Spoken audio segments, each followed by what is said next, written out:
네, 오늘은 2022년 4월 10일 종려주일입니다. 오늘부터 고난주간이 한 주간 동안 시작됩니다. 이 시간 마음을 모아서 하나님 앞에 신령과 진리로 감사 예배를 드리겠습니다. 함께 묵상으로 기도하겠습니다.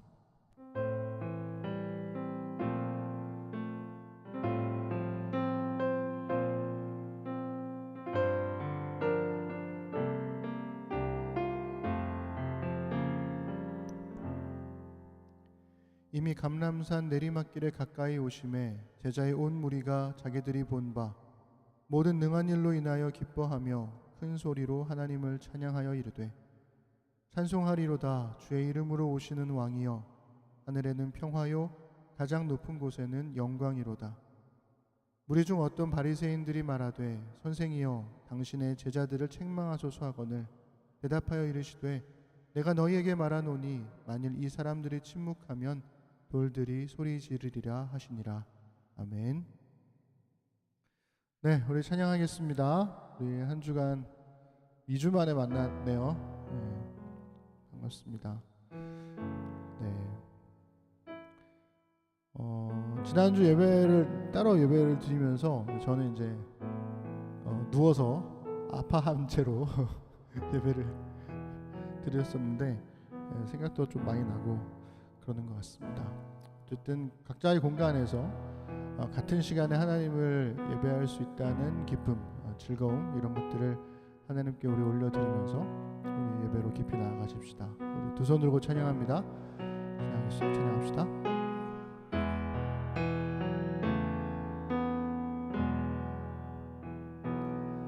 두 손 들고 찬양합니다. 다시 오실 왕 여호와께 오직 주만이 나를 다스리네. 두 손 들고 한 번 더 찬양합니다. 두 손 들고 찬양합니다. 다시 오실 왕 여호와께 오직 주만이 나를 다스리네.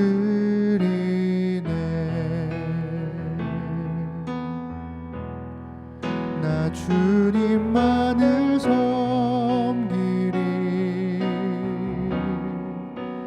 헛된 마음 버리고 성령이여 내 영혼 충만하게 하소서. 주님 앞에 내 생명 드리리라. 우리 한 번 더 두 손 들고 찬양합니다. 두 손 들고 찬양합니다. 다시 오실 왕 여호와께 오직 주만이 나를 다스리네.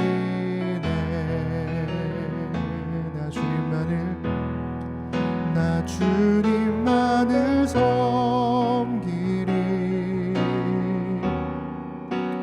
헛된 마음 버리고 성령이여 내 영혼 충만하게 하소서. 주님 앞에 내 생명 드리리라. 아멘. 네, 우리 기쁨으로 찬양했으면 좋겠습니다. 우리는 기대하고 기도하며 기다리네 이 찬양할 건데요. 한 목소리가 돌아온 게 한 3, 4일 정도밖에 안 됐는데, 고등학교 때인가? 그때 한번 성대결절로 목소리를 잃어서 한 달 정도 말을 못할 때가 있었거든요. 그때 이후로 이렇게 긴장됐던 2주는 처음이었던 것 같습니다. 다시 목소리가 안 나면 어떡하지? 찬양 못하면 어떡하지? 막 그랬는데 목소리를 주심에 감사함으로 우리 그 하나님을 기쁨으로 찬양합시다. 우리 기대하십시다. 기도하고 기다리십시다.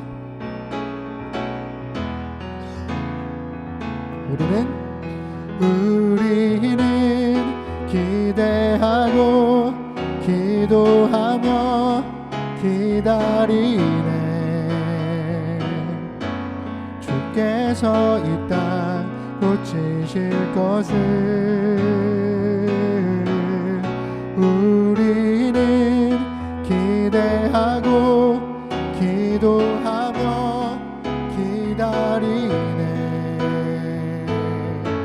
주 예수의 이름 높이 서리라. 한 번 더. 우리는 기대하고 기대하고 기도하며 기다리네. 주께서 이 땅 고치실 것을 우리는 기대하고 기도하며 기다리네. 주 예수의 이름 높이 서리라. 담대하라 담대하라 감사하라 기뻐하라 송축하라.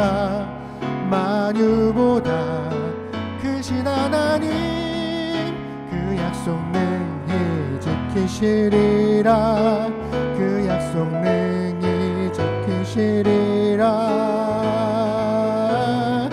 우리는 기대하고 기도하며 기다리네. 주께서 이 땅 고치실 것을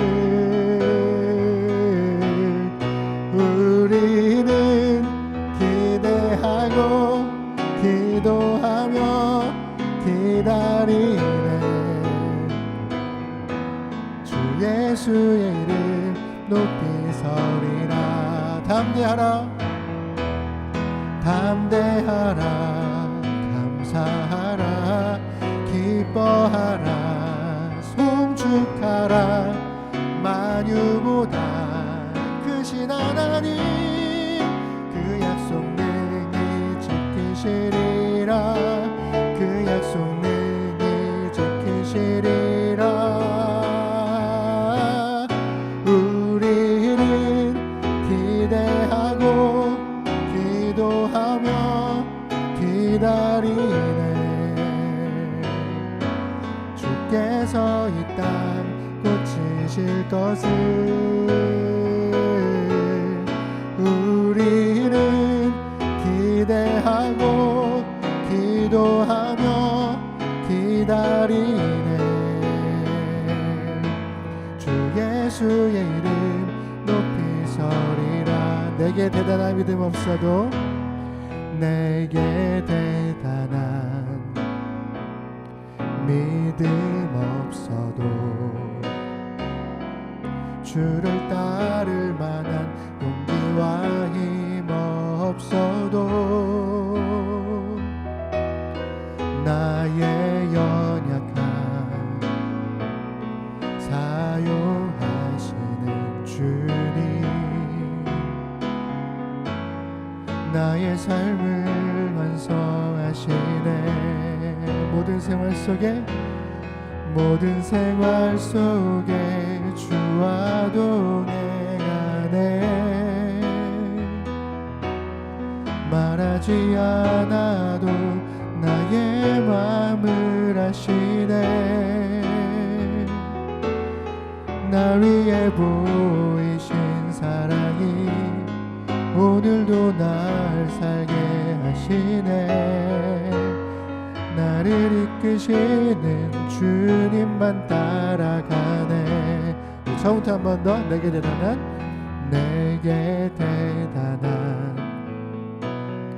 믿음 없어도 따를 만한 용기와 힘 없어도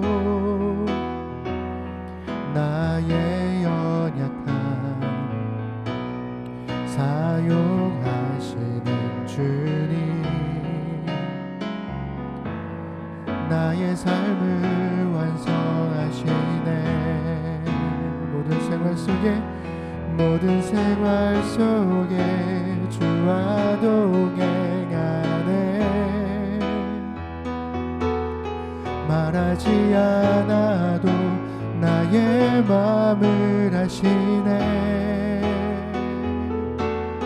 날 위해 보이신 사랑이 오늘도 날 살게 하시네. 나를 이끄시는 주님만 따라가네. 나의 하루를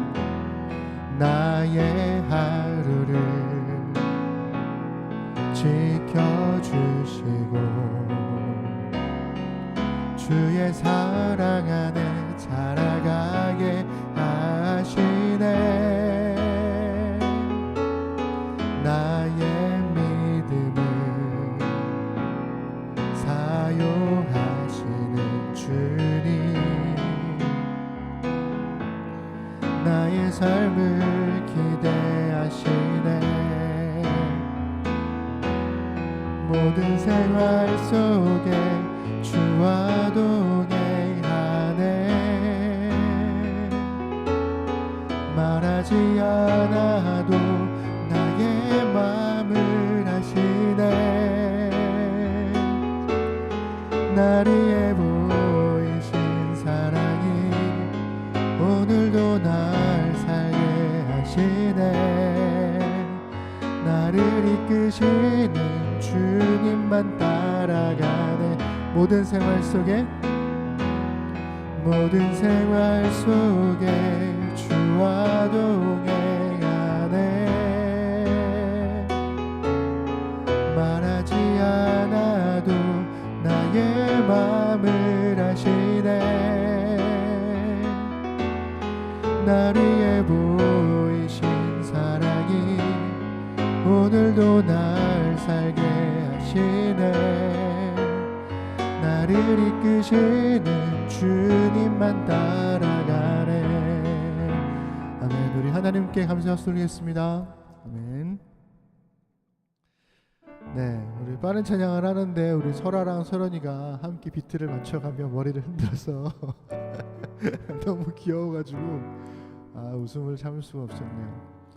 혼자 여기서 예배할 때는 사람이 없으니까 이제 웃을 일도 별로 없고 그런데 확실히 아이들이 있으니까 더 그런, 물론 아이들은 자신의 삶을 살고 있겠지만 예배와 상관없이 그래도 보는 것만으로도 참 좋네요. 네, 우리 나는 끌려갑니다. 우리 찬양할 건데요.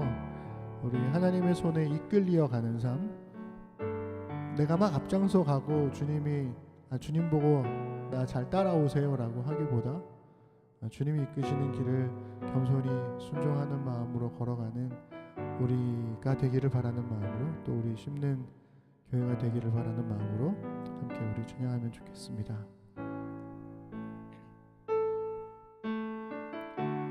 나는 끌려갑니다.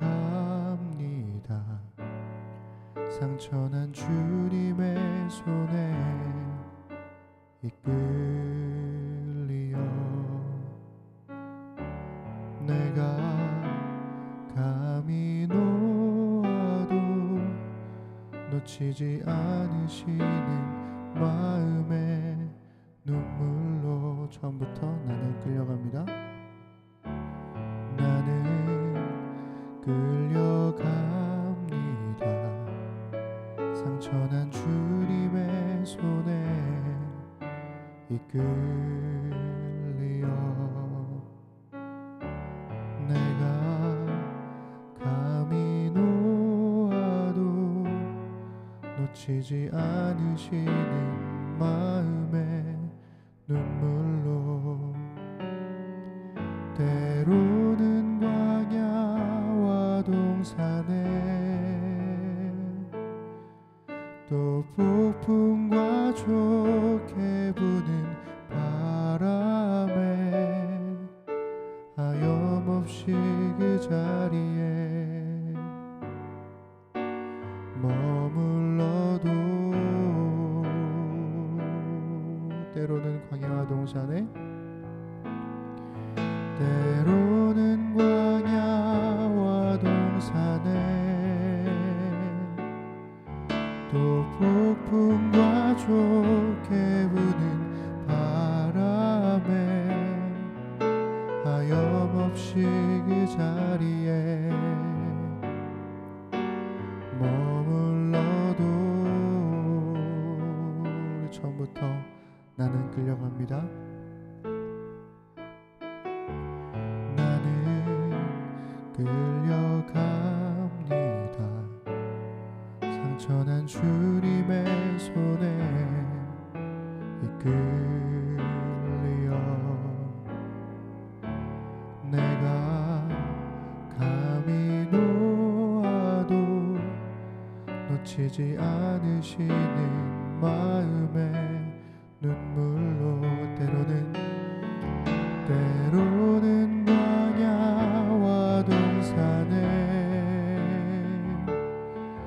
또 폭풍과 좋게 부는 바람에 하염없이 그 자리에 머물러도 영화로운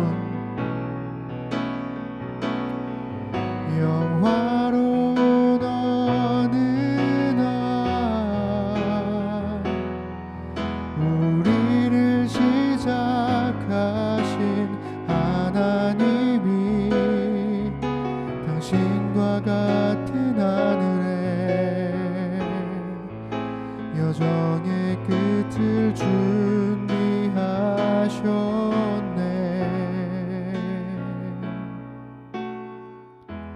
나는 끌려갑니다.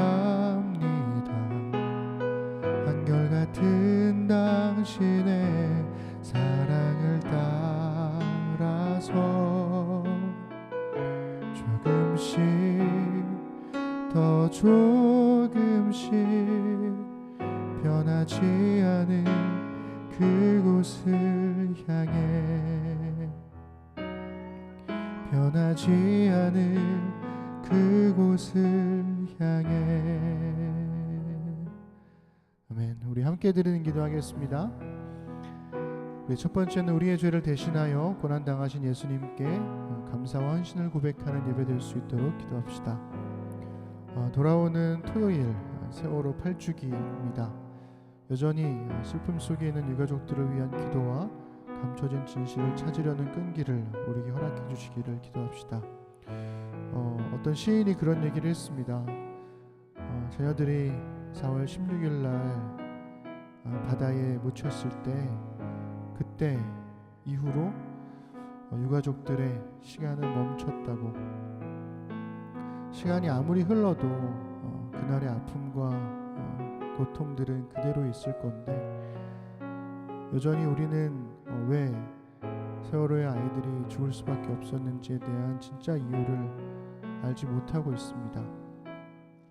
그걸 위해서 기도해 주셨으면 좋겠고요. 또 계속되는 산불 피해가 반복되고 있습니다. 고통받는 이재민들이 국가의 돌봄과 국민의 관심으로 다시 일어설 힘을 얻을 수 있도록 기도해 주시면 좋겠습니다. 우크라이나를 위해서 계속 기도해 주십시오. 전쟁이 끝나지 않고 있는데요. 러시아의 패권주의를 멈춰주시고 평화를 위한 그리스도인들의 기도에 응답해 주시기를 기도합시다. 5월에 출산 예정인 수의자매의 건강과 또 돌보는 신구 형제 위해서 기도해 주시고요. 또 부정맥과 디스크 치료를 병행하고 있는 은경자매를 위해서도 기도해 주십시오. 이제 점차적으로 마스크를 벗게 될 그날이 눈앞에 다가온 것만 같은 느낌이 있습니다. 포스트 코로나 시대를 잘 준비해가는 힘든 사람들과 힘든 교회가 될 수 있도록 기도하시고 또 각자 마음속에 떠오르는 사람들, 기도가 필요한 사람들이 있다면 그들을 위해서도 함께 기도해 주시면 좋겠습니다. 우리 함께 마음 모아 소리내어 기도하겠습니다. 전능하신 아버지 하나님, 하나님 앞에 오늘도 예배자로 겸손히 섭니다. 주님의 돌봄과 은혜를 기억하고, 그리고 예수님께서 나를 위해 고난당하신 그 일들을 기억하며 나 또한 나의 주변에 있는 사람들을 위해서 기꺼이 고난의 길을 걷겠다고 고백하는 예배가 되기를 원합니다. 사람을 위한 헌신과 사랑을 나눔이 그리스도인의 정체성이 됨을 잊지 않도록 도와주시고, 그 일들을 위해 헌신하는 우리 심는 사람이 되도록 인도하여 주옵소서. 세월호 8주기를 기억합니다. 그리고 여전히 슬픔 속에 있는 유가족들을 주님 돌봐주시고, 또 진실을 찾고자 하는 우리의 애씀과 노력들이 끝나지 않도록 도와주옵소서. 결국 힘있는 자들은 잊혀지기를, 망각되기를 바라고 있지만, 그러나 하나님, 그날의 아픔을 기억하고 기도하는 사람들은 잊을 수 없는 그날의 아픔을 가슴에 품고 삽니다. 주님, 하나님 앞에 진실이 놓여져 있기에 우리가 그 하나님께 간구합니다. 주님, 알도록 도와주시고 깨닫도록 도와주시고, 다시는 똑같은 아픔이 반복되지 않도록 하나님, 과거를 냉정하게 돌아보고 정직하게 대면하며 그것을 넘어설 수 있는 용기와 진실이 우리 안에 있도록 인도하여 주옵소서. 하나님, 산불이 계속해서 번지고 있습니다. 건조한 기후 때문에 여기저기서 산불이 반복되고 있는데, 하나님, 집과 삶의 터전을 잃은 국민들이 여전히 아파하고 있습니다. 여러 가지 뉴스들로 삼켜져 버린 그들의 아픔과 힘겨움들이 외면당하지 않도록 도와주시고, 그들을 돕기 위한 사람들의 헌신과 노력이 빗바라지 않도록 주님 인도하여 주옵소서. 우크라이나의 빼앗긴 평화를 주님 돌려주시기 원합니다. 전쟁으로 피폐해진 삶을 돌이켜주시고, 러시아의 패권주의를 멈춰주시며 평화를 위한 그리스도인들의 기도에 응답해주시고, 러시아의 그리스도인들이 깨어 기도하게 하시고, 또 우크라이나의 그리스도인들이 기도하게 하시며, 전 세계에 있는 그리스도인들이 함께 평화를 위해서 기도할 때 하나님께서 이루어주실 그 평화의 나라가 다시금 임하도록 주님 인도하여 주옵소서. 출산을 앞두고 있는 우리 수의자매, 그리고 우리 신부 형제를 주님 기억하여 주시고, 건강하게 잘 출산을 준비하고 육아를 준비할 수 있도록 함께 해주시기 원합니다.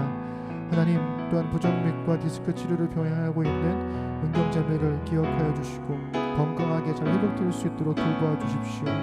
알게 모르게 우리 안에 아파하는 우리 형제와 자매들이 있습니다. 저들의 몸과 마음을 주님 기억하여 주시고 치료해 주시며, 치유하시는 주님의 은혜가, 주의 돌봄이 함께하도록 인도해 주옵소서. 하나님, 또한 포스트 코로나 시대를 준비하는 우리 심는 사람들 되도록 도와주십시오. 그저 흘러가는 두려움들에, 혹은 흘러가는 막연한 기대에 그냥 스쳐지나가는 것이 아니라, 우리가 겸손하게 하나님께 뜻을 구하고 이 시대를 살아갈 교회가, 그리고 그리스도인들이 무엇을 바라고 무엇을 헌신하고 어디에 마음을 쏟아야 할지를 깊이 묵상하고 준비해 나가도록 하나님 인도하여 주옵소서. 베푸시는 주의 은혜에 감사합니다. 오직 주님께 우리의 삶을 내어 맡기는 그리스도인들의 삶을 살아가도록 인도하여 주옵소서. 우리 주님께서 가르쳐 주신 기도를 한 목소리로 고백하겠습니다. 하늘에 계신 우리 아버지, 아버지의 이름을 거룩하게 하시며 아버지의 나라가 오게 하시며 아버지의 뜻이 하늘에서와 같이 땅에서도 이루어지게 하소서. 오늘 우리에게 일용할 양식을 주시고, 우리가 우리에게 잘못한 사람을 용서하여 준 것 같이 우리 죄를 용서하여 주시고, 우리를 시험에 빠지지 않게 하시고 악에서 구하소서. 나라와 권능과 영광이 영원히 아버지의 것입니다. 아멘. 네, 우리 심는 사람들 소식 전하겠습니다. 방역 지침에 따라서 유튜브 실시간 예배와 현장 예배로 드려지고 있습니다. 각 가정에서, 그리고 예배 초소에서 준비된 예배자로 드려주시기를 부탁드립니다. 내일부터 고난주간이 시작됩니다. 오늘은 종려주일이고요. 종려주일은 예수님께서 예루살렘 성전에 입성하실 때 종려나무 가지를 흔들며 호산나 외쳤던 그 날을 기념하는 주일입니다. 마태복음 26장부터 28장의 말씀 묵상이 이제 한 주 남았는데요. 마지막까지 함께 해주시기를 부탁드립니다. 예배 후에는 우리 3월 목회 재정 보고가 있습니다. 줌이 열려지게 되면 꼭 관심 가지고 참여해 주시면 좋겠습니다. 다음 주일은 부활주일입니다. 심는 교회는 절기 예배와 절기 헌금을 3번 하는데요.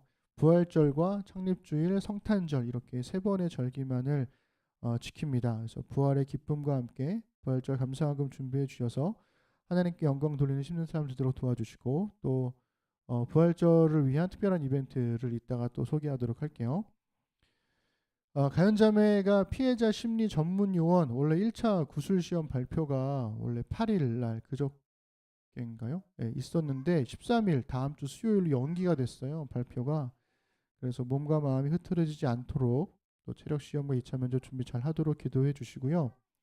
혹시라도 이게 떨어질까 봐 다른 것도 또 여기저기 넣었다고 하더라고요. 위에서 기도해 주시면 좋겠습니다. 돌아오는 13일은 우리 손진우 형제가, 또 16일은 가연자매의 생일입니다. 축하할 일이 많은 생일이 될 수 있도록 축하해 주시고, 우리 생일 당일날 또 많은 축하의 메시지들을 전해주시면 좋겠습니다. 운영위에서 소그룹 모임을 준비하고 있습니다. 5월부터 소그룹 모임이 시작될 예정인데요. 소그룹 편성을 하고, 원래는 우리가 계속 한 5번 정도 소그룹을 했더라고요. 소그룹을 할 때마다 이제 카카오로 랜덤으로 이렇게 했는데 그때마다 너무 겹치는 것들이 많아져가지고, 이번에는 그런 데이터들을 바탕으로 해서 운영위에서 한번 편성을 해보자. 그래서 편성을 지금 하고 있고요. 그래서 편성이 되면 5월부터 소그룹 모임이 시작되니까, 코로나가 휩쓸고 한번 훅 지나갔더니 많은 것들이 좀 늦어졌더라고요. 그래서 시작해 보도록 하겠습니다. 오늘은 아주 축하할 일이 있는데, 우리 심재석 형제, 우리 지아자매의 남편인 심재석 형제가 심는교회에 등록한 날입니다. 와!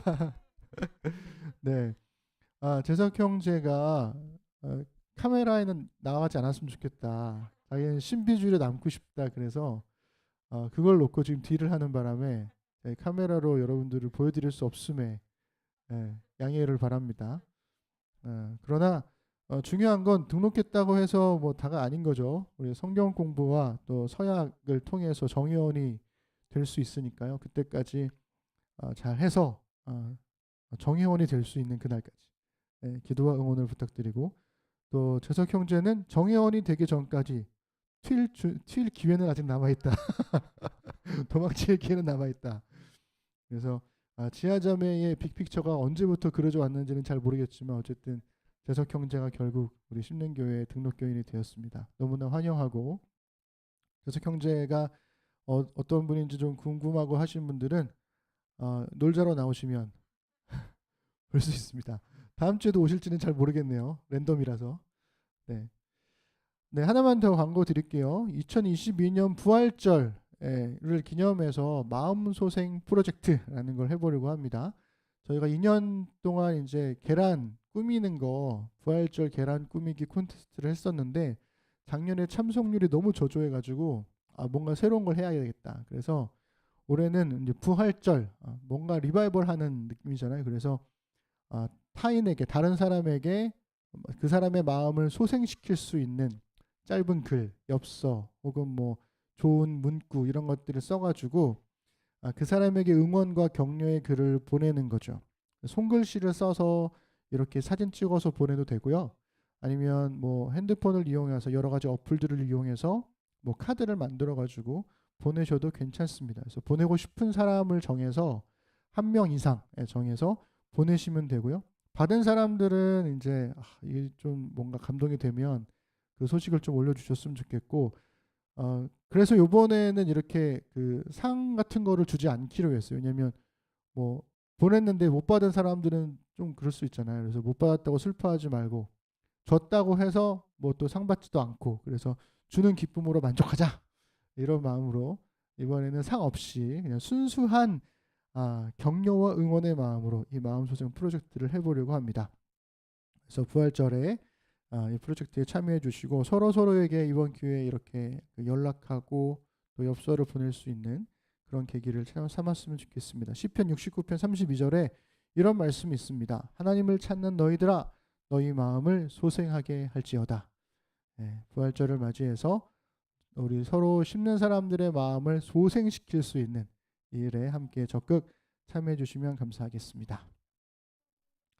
네, 우리 찬송가 149장 우리 찬양하겠습니다.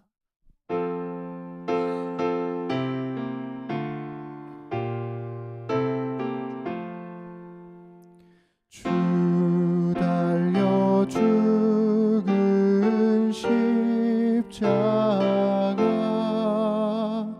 우리가 생각할 때에 세상에 속한 욕심을 헛된 줄 알고 버리네. 죽으신 구주 밖에는 자랑을 말게 하소서. 보혈의 공로 힘입어 교만한 마음을 버리네. 못 박힌 손발 보니 근잡이 나타내셨네.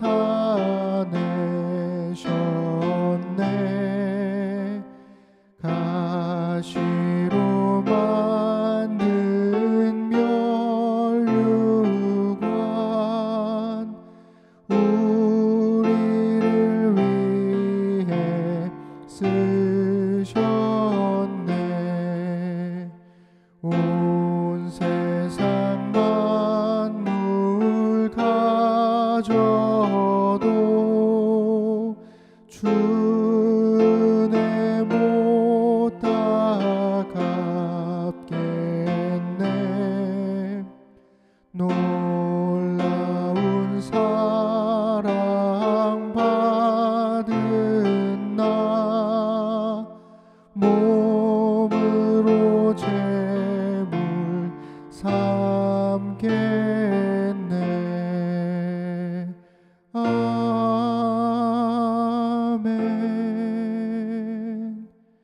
아멘. 네, 오늘 하나님 주시는 말씀은 출애굽기 20장 12절입니다. 우리 한 목소리로 읽겠습니다. 시작. 내 부모를 공경하라. 그리하면 내 하나님 여호와가 내게 준 땅에서 내 생명이 길리라. 아멘. 오늘은 십계명 5번째 설교로 하나님의 자녀라면 이라는 제목으로 하나님 말씀을 나누겠습니다. 네, 반갑습니다. 우리 심는 사람들. 네, 아마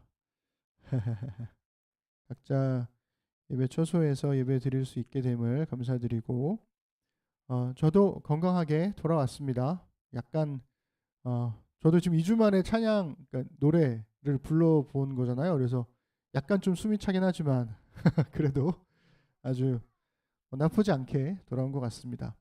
사실 오늘 찬양하면서 되게 긴장했거든요. 왜냐면 지금 재석 형제가 여기 와 있기 때문에 계속 마음속으로 재석 형이 찬양을 모를 텐데 어떡하지? 막 어색하면 어떡하지? 막 계속 신경 쓰느라고 제가 어찌 오디션 보는 것 같은 느낌으로 찬양을 불렀네요. 네, 오늘은 5번째 십계명 설교를 함께 나눴으면 좋겠습니다. 아내가 저희 가정은 아내가 제일 먼저 코로나에 확진됐거든요. 그리고서 이제 안방에서 격리가 시작되었을 때 그 첫날 이제 산이와 거실에서 하룻밤을 이제 둘이 자게 됐죠. 마스크를 쓰고 산이와 함께 누워서 앞으로 벌어질 일들에 대해서 이제 설명을 쭉 해줬습니다. 산아, 만약에 내일 코로나 검사를 우리가 했는데 우리 둘 다 코로나에 안 걸리면 일주일 동안 아빠랑 지내게 될 거야. 그리고 만약 아빠만 코로나에 걸리면 산이는 일주일 동안 할머니 집에서 지내게 될 거야. 괜찮겠지? 하고서 이렇게 막 얘기를 했어요. 그랬더니 산이가 눈을 반짝이면서 이렇게 말했습니다. 아빠 코로나에 걸렸으면 좋겠다. 그러니까 아빠가 아플 거는 생각 안 하고 일단 자기는 그냥 할머니 집에서 아빠의 간섭 없이 편하게 놀 생각에 아마 했던 말인 것 같아요.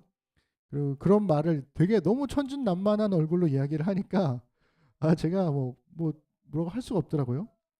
그래서 작은 복수로 제가 한참을 막 간지럼 태우고 나서 산이와 함께 밤에 기도를 드렸죠. 잠들기 전에. 이제 여러분들이 보실 기도 내용은 산이가 실제로 기도했던 내용입니다. 네, 읽어봐 드릴게요. 하나님, 오늘도 무서운 꿈 안 꾸게 해주세요. 그리고 엄마 안 아프게 해주세요. 아빠랑 저랑 코로나 안 걸리게 해주세요. 그런데 아빠가 걸려도 저는 괜찮으니까 아빠가 걱정하지 않게 해주세요.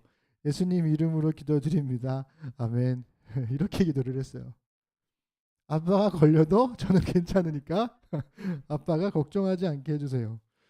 그래서 이건 또 뭔가 그래서 정말 기도하다가 빵 터졌는데 아빠만 걸리고 자기는 할머니 집에서 지내고 싶다는 그런 바람을 담은 기도가 아니었나.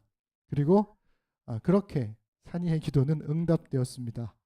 저만 확진이 되고 산이는 할머니 집으로 가서 지내게 되었죠. 물론 나중에 산이도 한 5일쯤 지나서 산이도 확진되었지만 금세 괜찮아졌습니다.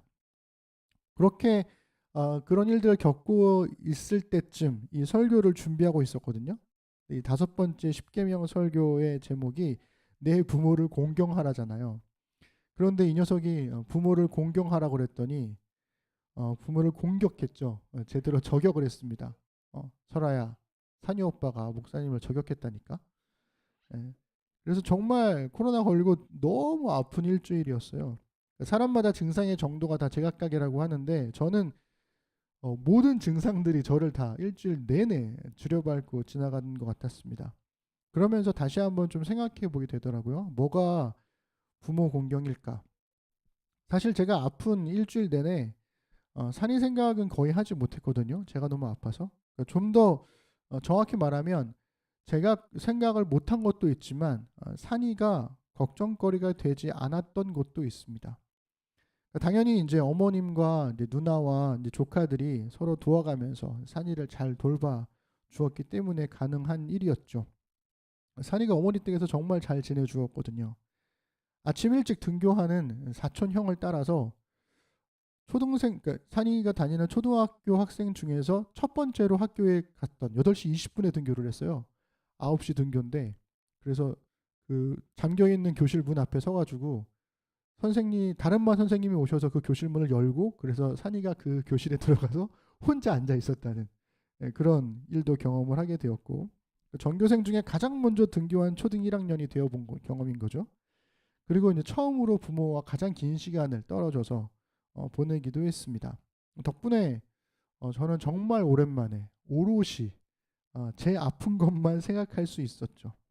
그러니까 부모와 떨어져 있어도 걱정거리가 되지 않는 건 역시 부모를 공경하는 것의 일부가 아닐까라는 새로운 배움을 좀 하게 되었던 것 같아요. 그리고 저도 좀 돌아보게 되었죠. 나는 지금 44살에 부모와 떨어져 살고 있는데 부모의 걱정거리가 되고 있나?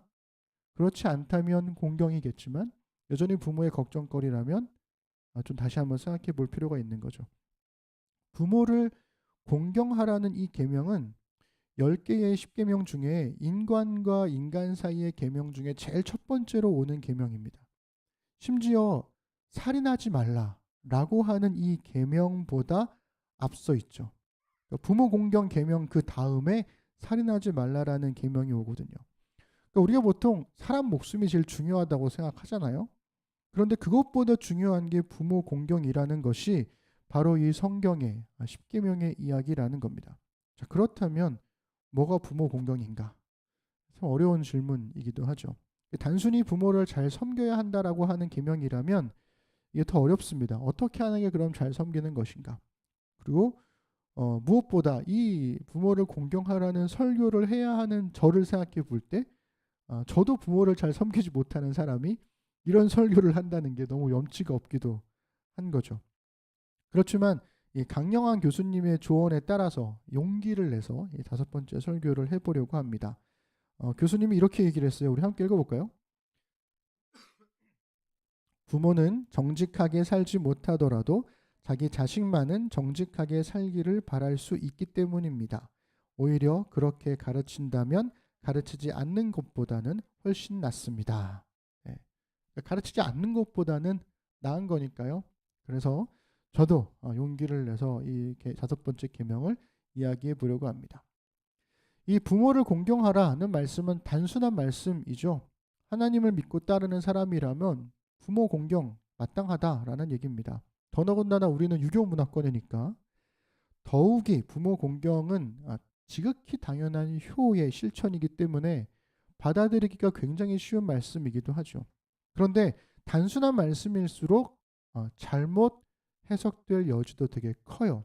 특히나 이제 5계명은 두 가지 때문에 두 가지 오해가 좀 있기도 합니다. 첫 번째는 내 부모를 공경하라라는 이 계명을 보통 어버이날 어린 아이들에게 부모 공경을 가르칠 때 사용되곤 해요. 그래서 저도 이 5계명을 가지고 설교를 들었던 기억은 제가 주일학교 때 그때뿐이었던 것 같아요. 보통 어른들 설교에서 이 계명을 설교하지 않더라고요. 근데 이 5계명을 가만히 생각해 보면 이 5계명은 아이들에게 주어진 계명이 아닙니다. 5계명을 비롯한 포함한 이 10개의 10계명은 그리고 율법 전체는 성경의 기록에 따르면 20세 이상의 성인 남성에게 선포된 말씀이었어요. 그러니까 이거는 그때의 사회적 시대를 배경으로 하는 거니까요. 그럼 지금으로 얘기를 하면 20세 이상의 성인 남녀를 대상으로 하는 계명으로 적용해 볼 수가 있는 겁니다. 그리고 두 번째 또 하나의 이제 오해가 되는 부분은 이 5계명이 고대 사회의 농경 문화를 배경으로 하고 있다는 거예요. 그러니까 우리는 지금 농사 안 짓잖아요. 그래서 그 시대의 상황에 담긴 이 계명의 의미를 알지 못하면 이 부모 공경을 강요하는 계명으로 자칫 오용될 수가 있습니다. 그렇기 때문에 우리는 5계명의 오해를 풀기 위해서 앞서 제가 말한 이 두 가지의 오해를 좀 풀 필요가 있어요. 그래서 먼저 5계명의 대상이 누군지를 좀 살펴볼 필요가 있습니다. 먼저 앞에 말씀드린 대로 5계명을 비롯한 10계명은 20세 이상의 성인 남성에게 선포된 말씀이에요. 그렇다면 5계명에서 말하는 부모는 누구일까요?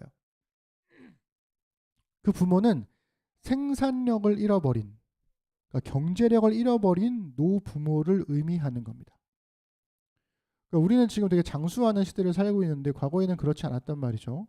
한 40세만 돼도 제 나이 때만 돼도 죽음을 목전에 앞두고 있을 만큼 되게 힘든 시기를 살았잖아요. 그러니까 20세 이상의 성인 남녀에게 부모란 경제력을 잃어버린 노부모를 뜻하는 거죠. 노인이 된 부모는 경제적 능력을 상실한 사회적 약자가 됩니다. 특히 농경사회에서는. 그래서 성경은 곳곳에서 이 노부모를 고아와 과부, 나그네와 같은 사회적 약자로 이해하고 있었어요. 다른 성경에 있는 에스겔서 22장 7절에 보면 이렇게 나와 있습니다. 그들이 내 가운데에서 부모를 업신여겼으며 내 가운데에서 나그네를 학대하였으며 내 가운데에서 고아와 과부를 해하였도다. 여기 보면 너희 가운데에서 부모와 나그네와 고아와 과부를 지금 동급으로 놓고 있죠. 그러면서 부모를 업신여긴 것에 대해서 이야기를 하고 있어요. 그렇기 때문에 이 5계명에서의 부모란 경제력을 상실한 노부모를 공경하라라는 뜻인 거예요. 그리고 이 공경하라라고 하는 히브리어는 카베드라는 단어인데요. 이게 어디에 무게를 두다라는 뜻이에요. 그러니까 무겁게 여기라, 가치 있게 대하라라는 뜻으로 확장되는 거죠. 그래서 5계명은 생산력을 잃어버린 노부모를 가치 없는 존재가 아니라 여전히 가치 있는 존재로 여기며 돌보라, 이렇게 의미가 적용되는 겁니다. 아이들에게 하는 말이 아니라는 거죠. 다음으로는 우리가 5계명이 배경으로 하는 사회적 상황이 농경사회라는 걸 좀 이해할 필요가 있습니다. 10계명은 광야의 여종 중에 유목 생활을 하며 떠도는 이스라엘 사람들에게 주어진 계명이었어요. 그런데 동시에 가나안 땅에 들어가서 정착하면서 농경 생활을 할 미래의 이스라엘 백성에게 주어진 계명이기도 합니다. 유목 생활을 하든 농경 생활을 하든 이 노부모의 역할은 굉장히 중요해요. 왜일까요? 삶의 지혜가 필요하기 때문입니다. 어느 길을 어느 시기에 지나가야 갑작스러운 폭우를 만나지 않을 수 있을지, 그리고 어떤 시기에 씨를 뿌리고 어떤 시기에 추수를 해야 할지, 어떤 땅에다가 농사를 지어야 할지, 이런 모든 것들이 다 노부모의 지혜에 축적되어 있는 거죠. 그래서 노부모가 겪어온 삶 전체가 하나의 지식이 되고 지혜가 되기 때문에 굉장히 중요한 의미로 받아들여지고 있었습니다. 그래서 젊은 세대는 당연히 그들의 지혜를 필요로 하는 거죠. 우리만 하더라도 여러분 그 시골에 가가지고 농사 같은 거 체험 같은 거 한번 해보게 되면 우리 아무것도 모르잖아요. 정말 아무것도 몰라요. 하나하나 어떤 풀이 먹을 수 있고 먹을 수 없는 풀인지, 깻잎과 비스무리한 풀을 어떻게 구별하는지 우리 아무것도 모르잖아요. 가서 어른들의 지혜가 필요한 거죠. 그래서 생산력을 잃어버렸을지라도 노부모가 가진 지혜는 여전히 가치가 있었습니다. 자, 그런데 그렇게 가치가 있는 사회였음에도 불구하고 하나님께서 5번째 계명을 통해서 부모를 공경하라고 말씀하신 이유는 뭘까요? 보통 이렇게 긍정 계명이 오는 이유는 그렇게 안 하고 있으니까 하는 거죠. 부모를 공경하지 않으니까 부모를 공경하라고 계명까지 만들어 놓은 겁니다. 잘 하고 있었으면 굳이 그럴 필요가 없던 거였죠. 그래서 생산력을 잃어버린 노부모들을 농경사회였음에도 불구하고 무가치하게 대하는 게 일반적인 사회적 상황이었기 때문에 부모를 공경하라는 계명이 인간과 인간 사이의 계명의 가장 첫 번째 온 것이다 라고 우리가 생각할 수 있는 겁니다. 그러니까 그때나 지금이나 노부모들은 존중받지 못하고 있죠. 그리고 지금은 과거보다 더 존중받지 못하고 있습니다. 그래서 우리 늙지 않으려고 각종 시술을 하고 병들지 않으려고 몸에 좋은 건 뭐든지 하려고 하죠. 그럼에도 불구하고 노화와의 전쟁에서 승리한 사람은 단 한 명도 없습니다. 그리고 노부모들은 어떻게 하나요? 본인이 재산을 가지고 있으면 최대한 늦게까지 그 재산을 가지고 있으려고 해요. 왜요? 무시당하지 않으려고. 그래서 지금은 노부모의 지혜도 이제는 큰 의미가 없게 되었죠.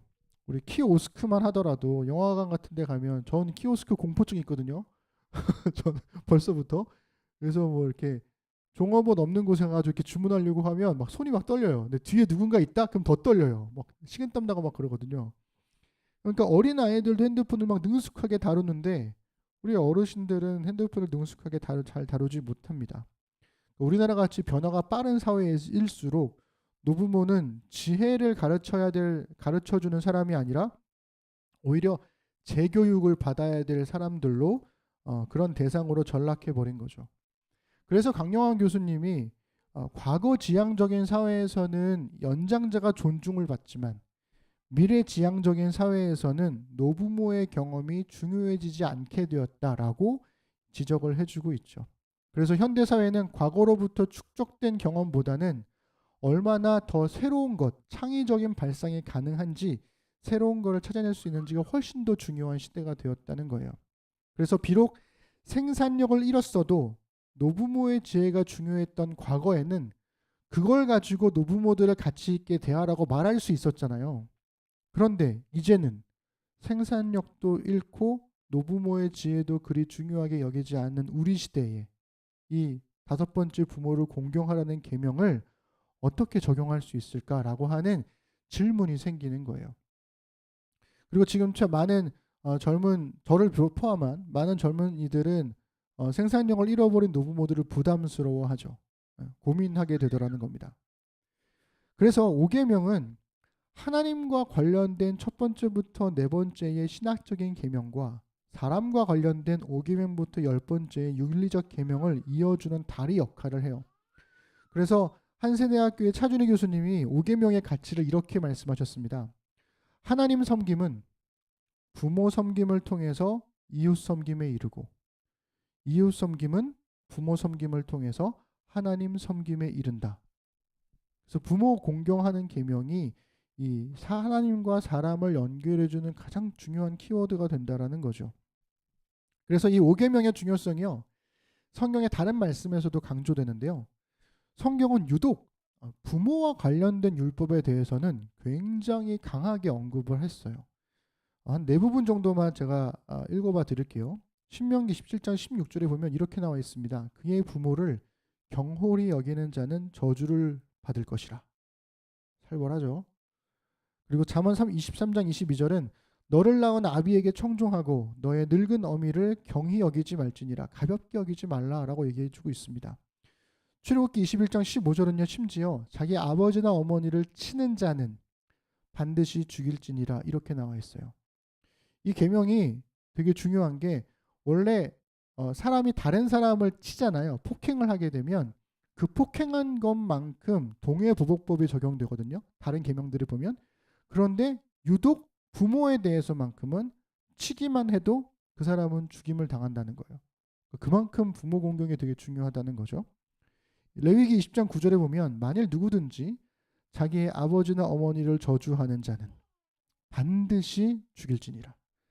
그가 자기의 아버지나 어머니를 저주하였은즉 그의 피가 자기에게로 돌아가니라. 이렇게 얘기했습니다.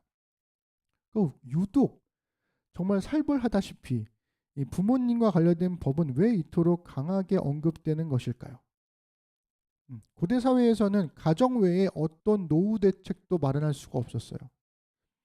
그렇기 때문에 사회적 약자로 전락한 노부모가 가족의 울타리를 벗어나게 되면 그러면 생존 자체를 위협받았습니다. 현대 사회와는 다르게 자녀에 대한 부모의 돌봄이 꽤 오랜 시간 동안 지속되었었어요. 고대 사회에서는. 그래서 여러분 성경 읽어보시면 이삭이 결혼할 때까지 혹은 에서와 야곱이 결혼할 때까지 아버지인 아브라함이 되게 오랜 시간 동안 자녀들을 돌보잖아요. 그런 것처럼 아주 오랜 시간 동안 부모가 자녀들을 책임졌었단 말이에요.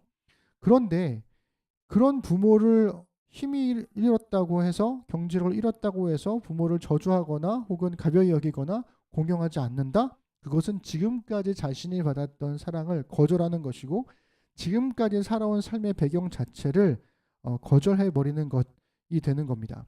그렇기 때문에 이 부모 공경은 단순히 부모를 잘 섬기는 효의 문제를 뛰어넘어서 노인이 된 부모, 그러니까 즉 사회적 약자의 생존과 생명의 문제를 담고 있다는 거예요. 이게 되게 중요한 키워드가 되는 거죠. 그래서 이 계명은 부모로부터로 얻는 자유, 내가 나이가 들고 경제적인 힘이 생겨서 얻는 그 자유를 부모를 저주함으로써 혹은 부모를 가볍게 여김으로써 쟁취하지 않아야 한다라고 하는 것을 분명하게 말하고 있습니다. 그래서 이스라엘의 번성은 어디에 의존하고 있느냐? 부모 공경에 의존하고 있어요. 그래서 부모 공경은 그저 개인의 문제일 뿐만 아니라 이스라엘 공동체 모두에게 적용된 말씀이라는 거죠. 그래서 노부모에 대한 책임은 공동체적인 개인이 함께 감당해야 할 문제라는 거예요. 나뿐만 아니라 그 사회의 공동체가 함께 이 사회적 약자가 된 부모를 돌보는 시스템을 가져야 그래야 모두가 함께 더불어 살 수 있는 사회를 만들어 간다라는 게 하나님의 뜻이라는 것입니다. 그리고 또 하나 중요한 것은 5계명은 네 번째 계명과도 연관돼 있어요. 그래서 4계명이 뭐였죠? 안식일을 거룩하게 지켜라. 이 4계명은 노동이 인간의 유일한 가치가 아니라는 것을 얘기했었죠. 우리 지난번에.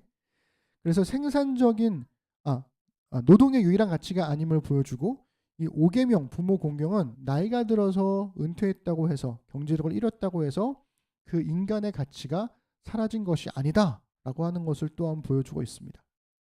그러니까 생산적인 노동의 시간이 끝났을지라도 사람의 가치와 의미는 지속된다라는 거죠.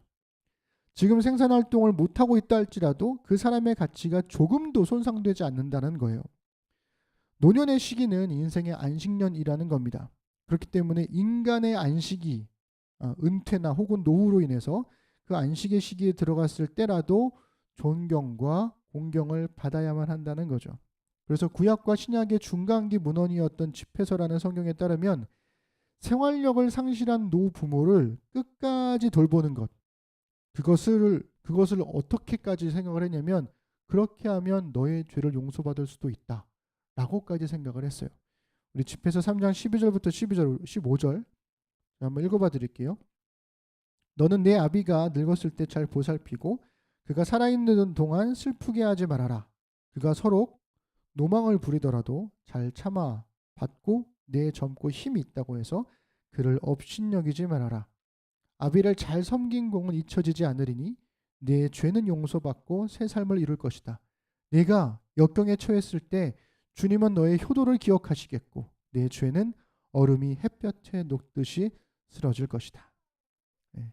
이만큼 중요하게 부모 공경을 생각했다는 겁니다. 말씀을 정리해 볼까요? 이 사회적 약자로서의 노부모를 돌보는 것과 노부모의 가치를 생산력에 두지 않는 것, 이 두 가지는 굉장히 중요한 윤리적인 기준이 됩니다. 이걸 바탕으로 해서 이 5계명을 한 3가지 정도의 의미로 정리를 해볼게요. 첫 번째는 사랑이 아닌 공경하라는 겁니다. 이게 되게 중요한 이야기인데요. 사랑하지 말라는 얘기가 아니라 사랑을 못하겠다면 공경으로라도 할 수 있다라는 거죠. 그러니까 제가 이 처음 5계명을 10계명을 설교했을 때가 제가 아마 한 30쯤 됐었던 것 같아요. 그때 제가 일산에 있던 교회 사역할 때였는데 예배가 끝나고 한 청년이 저를 찾아왔습니다. 그러니까 그 30쯤이면 제가 자존감이 되게 하늘 끝까지 찌를 때였거든요. 나는 설교를 우리나라에서 제일 잘해 막 이렇게 생각했던 사람이었으니까 이상한 사람이었죠. 그래서 어떤 질문이 와도 막 대받아칠 준비가 되어 있었어요. 그런데 그 청년이 막 이야기를 하는데 이 5계명 설교가 끝나고 나서 이야기를 하는데 내내 제가 미안하다 이런 말만 반복했습니다. 왜 그랬냐면 이 친구의 이야기는 그거였어요. 어렸을 때부터 오랫동안 아빠의 폭력에 시달렸다는 거예요. 엄마는 가출했어요.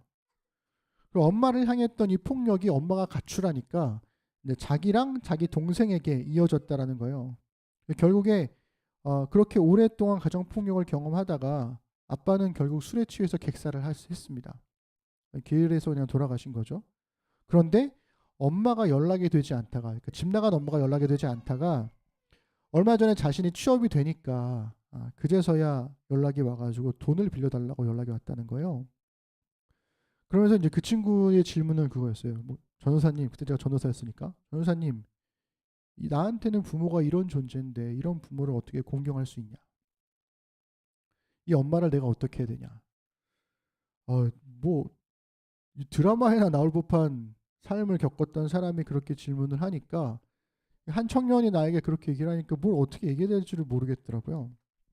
그래서 눈은 원망이 가득한 그 눈빛을 제가 지금도 잊어버릴 수가 없고 그리고 저에게 답을 요구했죠. 그래서 제가 답을 못했습니다. 그래서 그냥 미안하다고 하고 안아주고 기도해주고 계속 그랬죠. 그리고 이제 그 질문을 계속 오랫동안 그 친구와 함께 가져가고 있다가 오랜 시간이 흐르고 나서 다시금 이 5계명을 생각할 때 하나님께서 내 부모를 사랑하라고 하신 게 아니라 공경하라고 하셨구나. 이게 되게 큰 위로가 되더라고요.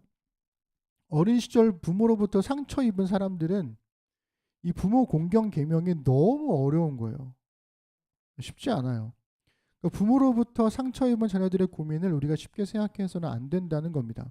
그렇기 때문에 5계명이 오히려 더 적절하다는 거예요. 적합하다는 거예요.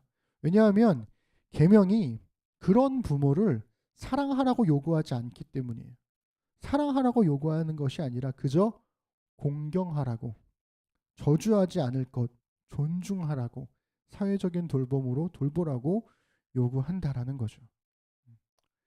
두 번째는 만몬, 돈이 지배하는 세상에서는 경제력 혹은 생산성이 없는 사람은 가치가 없게 여겨집니다. 우리 사회에서도 그렇죠. 돈 못 버는 사람 보면 그 사람 되게 무시하고 가치 없게 여기게 되곤 합니다. 차를 보더라도 좋은 차를 타고 있지 않은 사람 혹은 직장을 구하고 있는 중인데 그 사람을 바라보는 시선 이런 것들이 우리나라에서 굉장히 심하죠. 누구보다 제가 잘 알고 있습니다. 제가 그런 일을 많이 겪었기 때문에. 그런데 성경은 그런 사람들이 세상에 짐이 될지는 모르겠지만 생산력 이상의 무언가가 사람들에게는 존재한다라고 이야기를 하고 있어요. 5계명은 생산력이 없으면 무의미한 것이라고 하는 세상의 가치에 대항하고 있습니다. 그래서 하나님께서는 이 돈의 입을 틀어막고 이 돈신의 외침보다 더욱더 간절한 외침으로 하나님의 백성들에게 말씀하시는 거죠. 내 부모를 공경하라. 사람의 가치가 돈에 있지 않다. 사람의 가치는 하나님이 주신 생명에 있다. 거기에 대해서 말씀을 하고 계신 겁니다. 마지막 세 번째는요. 지금 이 설교를 듣는 우리는 내가 사회적 약자인가 부모가 사회적 약자인가를 생각해 볼 필요가 있습니다. 아직 부모님께서 경제활동 왕성하게 하고 계신 분이라면, 그리고 부모의 영향력 아래 본인들이 놓여 있다면 본인이 사회적 약자가 되겠죠. 부모가 사회적 강자가 될지도 모르겠습니다. 그러나 아무리 무서운 부모라도, 아무리 강한 부모라도 세월을 이겨낼 수는 없죠. 우리가 애쓰지 않아도, 고군분투하지 않아도 시간이 흐르면 결국 자녀가 사회적인 강자가 되고 부모는 약자가 됩니다. 그때 우리는 중요한 결정을 해야 됩니다. 그때 우리에게는 권력이 쥐어지거든요. 힘이 쥐어져요.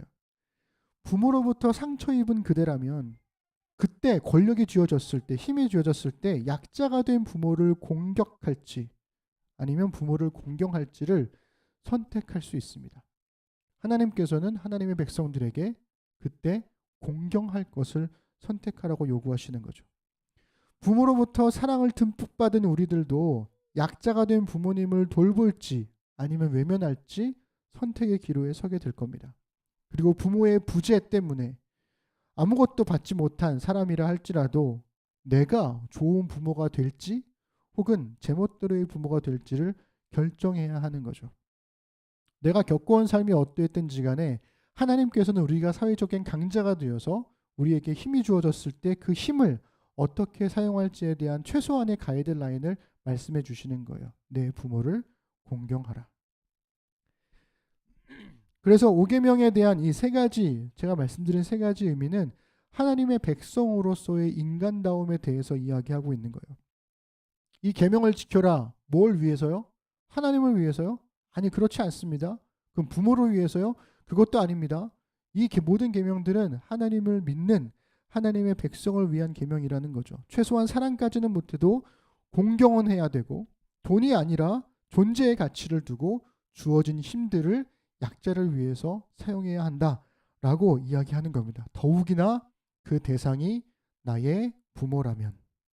그래서 부모를 공경하라는 이 5계명은 부모를 위한 계명처럼 보이잖아요. 그런데 이 계명이 약속한 복은 하나님의 말씀에 순종해서 부모를 공경하는 그 자녀들, 하나님의 자녀들을 향해 있습니다. 세상의 가치가 아니라 하나님의 말씀에 순종하는 하나님의 자녀는 부모를 공경함으로써 복을 받게 될 거라는 거예요. 그래서 오늘 우리가 읽은 이 5계명의 말씀은 이렇게 이야기하고 있습니다. 우리 한 번 더 20장 12절을 읽어보겠습니다. 시작. 내 부모를 공경하라. 그리하면 네 하나님 여호와가 내게 준 땅에서 내 생명이 길리라. 아멘.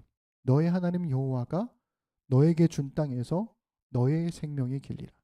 하나님의 말씀에 가치를 두고 그 말씀에 순종하는 하나님의 자녀에게 하나님의 복이 임하더라 라는 겁니다. 우리에게 주어진 힘, 하나님의 사람으로서 우리가 언젠가 우리는 결국 강자가 될 터인데, 혹은 강자가 되었을 수도 있겠죠. 그 순간 그 자리에서 하나님의 사람다운, 하나님의 자녀다운 인간다움을 갖출 수 있는 우리 심는 사람들이 되어주시기를 주님의 이름으로 부탁드립니다. 기도하겠습니다. 하나님,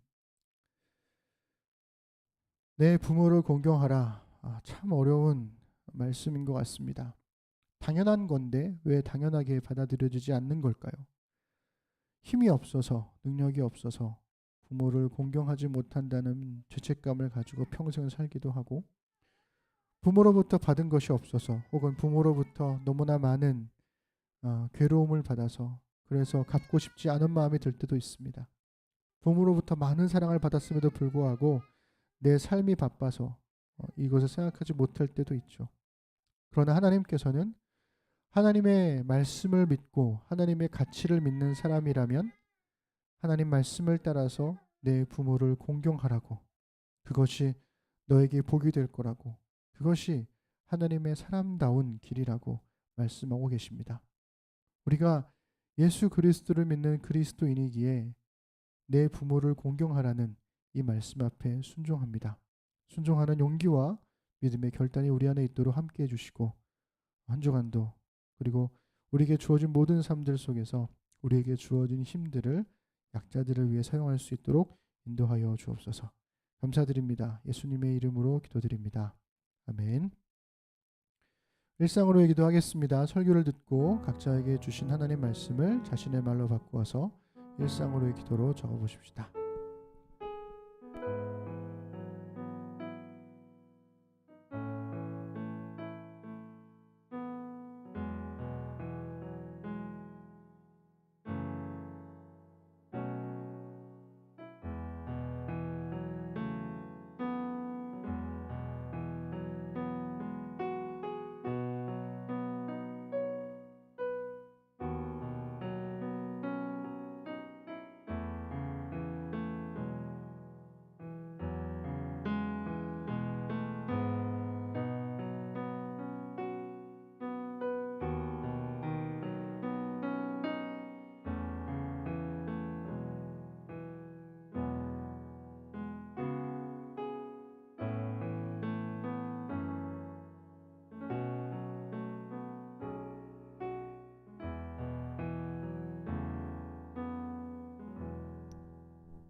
네, 우리 경건 찬양하시면서 준비된 예물을 하나님께 드리겠습니다.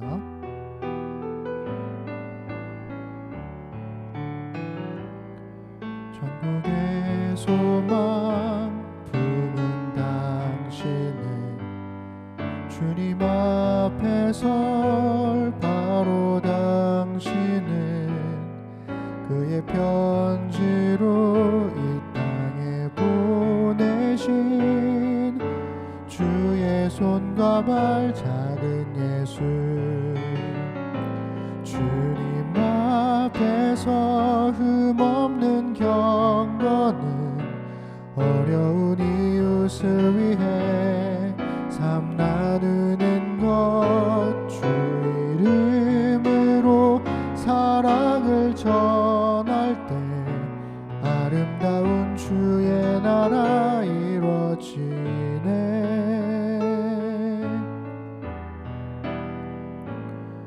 우리의 손은 예수님의 손 우리의 바로 주님 얼굴 우리의 소유 모두 주님의 것 이웃을 위해 맡기셨네.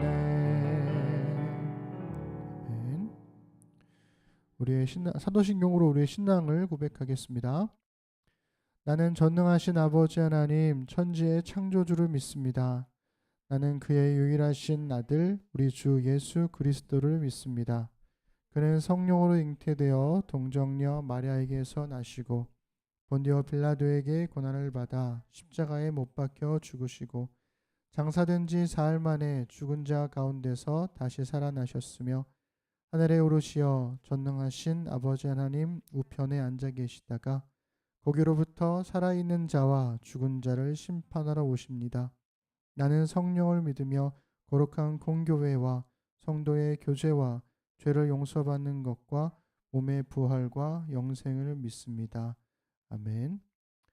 하나님 이 시간 주신 말씀을 따라 함께 살아갈 날들을 신실하게 살겠다는 의미로 헌금을 드리고 신앙을 고백했습니다. 말씀이 삶으로 배어나와 우리 삶의 자리에 은혜의 흔적이 남게 하소서. 모든 은혜의 하나님 곧 그리스도 안에서 너희를 부르사 자기의 영원한 영광에 들어가게 하시니가 잠깐 고난을 당한 너희를 친히 온전하게 하시며 굳건하게 하시며 강하게 하시며 털을 견고하게 하시리라. 권능이 셋에 무궁하도록 그에게 있을지어다. 아멘.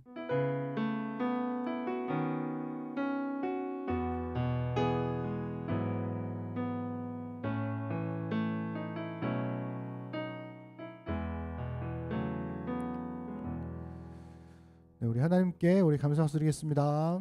네, 아멘.